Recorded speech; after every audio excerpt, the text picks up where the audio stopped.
I'm Patrick Reed from the Adamus Principle. Well, the central banks came and the central banks left.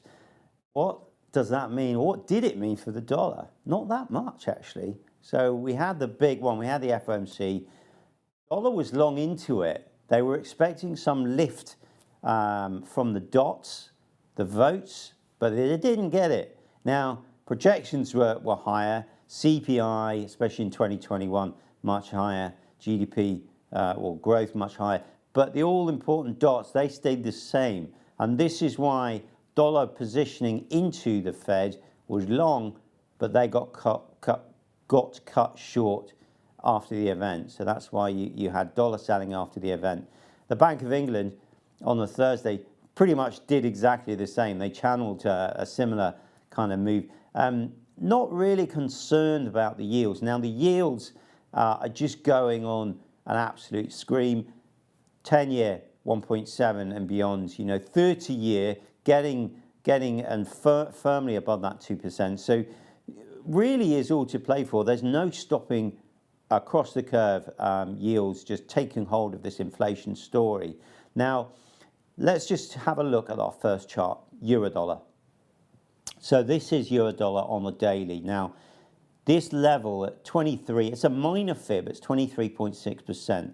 It's 119.46. That's how it comes in.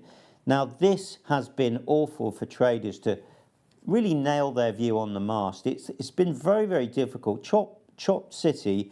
What I will say, if we continue to stay below 119.46, we may get a touch at 118.67. If that's the case, and we close below, just maybe we could get a kiss on 116.96, but we've got a long way and a lot of chop before that happens to get there. If we do snap back, we have to get above this mid-Bollinger Band on the daily, which at the moment comes in around 120, the figure.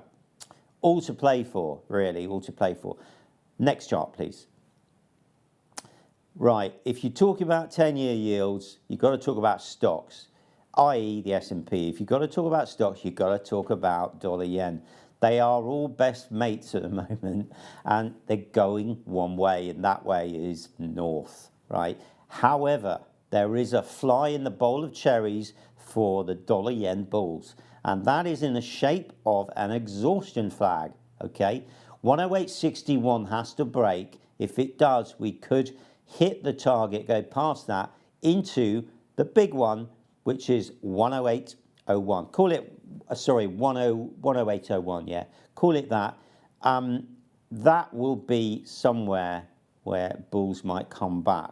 But until then, this looks quite tired. What does that mean for me? Not going to be buying boatloads of it right here. Let's just see where price discovers. But 109.53, probably a cap for some time now as it shows this exhaustion, and let's just see where next week takes us. Next chart. Our old friend euro sterling, right? This is important because it can mean some relative strength on either euro or sterling, but looky here, this 85.37, it does sound like it is going to break. If it does go, if that levy breaks, we've got a lot of clear water all the way down to 82.80. It's all to play for. A lot of congestion, a lot of chop. Let's just see what happens next week. That's it from me. My name's Patrick Reed from the Adamus Principle. Thank you.